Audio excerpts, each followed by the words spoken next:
যে Bangladesh cricket board তাদের যে ব্রডকাস্টার রাইটস যে রাইটসটা তারা বিক্রি করতে পারছে না, খুব অশনি সংকেত। কারণ বাংলাদেশ পাকিস্তান সিরিজের ব্রডকাস্ট রাইট এখন পর্যন্ত সেল হয়নি, কোনো চ্যানেল এখন পর্যন্ত আগ্রহ দেখায়নি। যতদূর আমরা জানতে পেরেছি দুটো লোকাল টেলিভিশন চ্যানেল খুবই কম মূল্যে এই সিরিজটা দেখাতে চাচ্ছেন।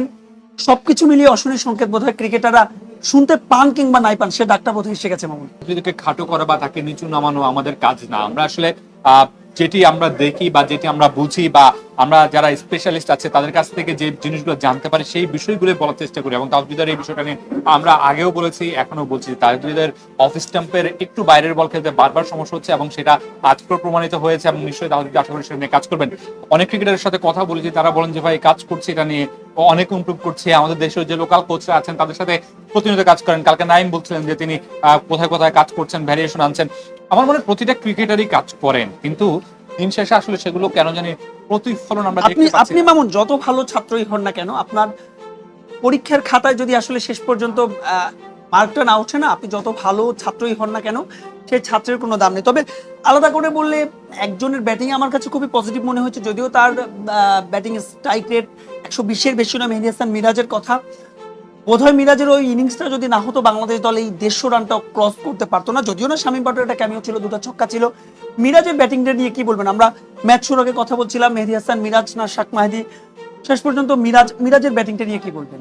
অবশ্যই আজকে মিরাজ পজিটিভ অ্যাপ্রোচে ব্যাট করেছে। 4টা উইকেট যাওয়ার পরে তিনি যখন নেমেছেন, তারপরেও তিনি প্রথম বল থেকে যেভাবে অ্যাপ্রোচটা শো করেছেন, টি-20 অ্যাপ্রোচটা, এটা অবশ্যই প্রশংসার দাবিদার। তবে মিরাজ যে জায়গায় নেমেছেন সেই জায়গায় রান আরেকটু বাড়ানো উচিত ছিল। তার সাথে নাইম শেখ ছিল, নাইম শেখ অবশ্য অনেকগুলো বল ডট দিয়েছেন। আমরা যদি 17 ওভারের কথা বলি, 17তম ওভারের কথা বলি, 17তম ওভারে দেখেন আপনি যে প্রতিটা বল বাংলাদেশ দল সিঙ্গেল খেলেছে, একটা বলও বাউন্ডারির জন্য ট্রাই করেনি বা বড় শট খেলা ট্রাই করেনি। আমরা দেখেছি একদম সিঙ্গেল খেলেছে। এটা আমার কাছে খুবই অবাক লেগেছে। অমন একটা সময় মানে খুবই নেতিবাচক ব্যাটিং অ্যাপ্রোচ মনে হচ্ছে আমার কাছে মনে হয়েছে, কারণ ওই সময় আপনার হাতে সাইফুদ্দিনের মতো ব্যাটার আছে, রিশাদকে আমরা জানি যে ব্যাট করতে পারেন, সেই সাথে শামীম পাটোয়ারি আছেন আপনার হাতে, এবং সেই দিকে আপনার হাতে তানজিম সাকিবও আছেন। মানে আপনার হাতে 4 জন ব্যাটার আছেন এবং সেই জায়গায় আপনি দেখছেন যে আপনার স্কোর বোর্ডে রান কম, তাহলে আপনি 17তম ওভারে কেন সিঙ্গেল খেলবেন? আমার প্রশ্নটা আসলে অন্য জায়গায়। আপনি এত বড় একটা ব্যাটিং লাইন আপনি বলছিলেন যে রিশাদ ব্যাট করতে পারে, তানজিম সাকিবের 50 রয়েছে ইন্টারন্যাশনাল ক্রিকেটে, রিশাদেরও 50 রয়েছে, সেটা আবার শ্রীলঙ্কার বিপক্ষে হাসারাঙ্গাকে পিটিয়ে চট্টগ্রামে, সে ম্যাচটা আমার সামনাসামনি থেকে আমি কভার করেছিলাম। এত বড় আপনার ব্যাটিং লাইন আপ, 10 ওভার শেষে আপনার রান 79, শেষ 10 ওভারে আপনি নিশ্চয়ই আশা করবেন আপনার উইকেট যাবে। টি-20তে উইকেট আসলে রিজার্ভ করার কিছু নেই। আপনি, আমার মনে হয় যে আরেকটু আগে থেকে কি বাংলাদেশ দল চার্জে যেতে পারতো না? হ্যাঁ বলছেন 4টা উইকেট খুব দ্রুত চলে গেছে, খুব দ্রুত। তারপরও আমার মনে হয় আরেকটু আগে থেকে যদি আক্রমণাত্মক হতো বাংলাদেশ, হ্যাঁ শেষের দিকে ক্লাবস করার অনেক উদাহরণ রয়েছে, তবে আপনার তো আসলে হারানোর কিছু নেই, তাই না?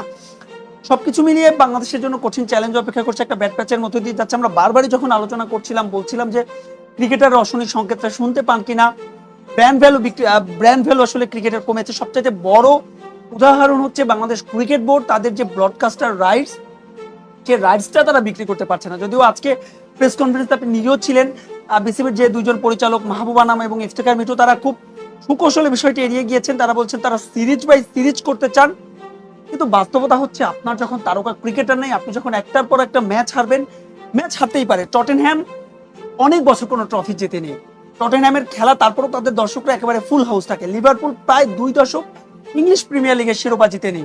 আর্সেনাল শেষ কবে প্রিমিয়ার লিগ জিতেছে? সেই 1 দশকের বেশি, 2 দশক, হ্যাঁ 2 দশকের মতো অলমোস্ট হয়ে গিয়েছে। তারপরে কিন্তু তাদের স্টেডিয়াম ভর্তি থাকে, কারণ তাদের অ্যাপ্রোচের জন্য। বাংলাদেশের ব্র্যান্ড ভ্যালুর কথা বলছি, ক্রিকেটাররা শুনতে পান কিনা, খুব অশনি সংকেত। কারণ বাংলাদেশ পাকিস্তান সিরিজের ব্রডকাস্ট রাইট এখন পর্যন্ত সেল হয়নি, কোনো চ্যানেল এখন পর্যন্ত আগ্রহ দেখায়নি। যতদূর আমরা জানতে পেরেছি দুটো লোকাল টেলিভিশন চ্যানেল খুবই কম মূল্যে এই সিরিজটা দেখাতে চাচ্ছেন। সবকিছু মিলিয়ে অশনি সংকেত বোধহয় ক্রিকেটাররা শুনতে পান কিংবা নাই পান, সে ডাকটা বোধহয় এসে গেছে। মামুন।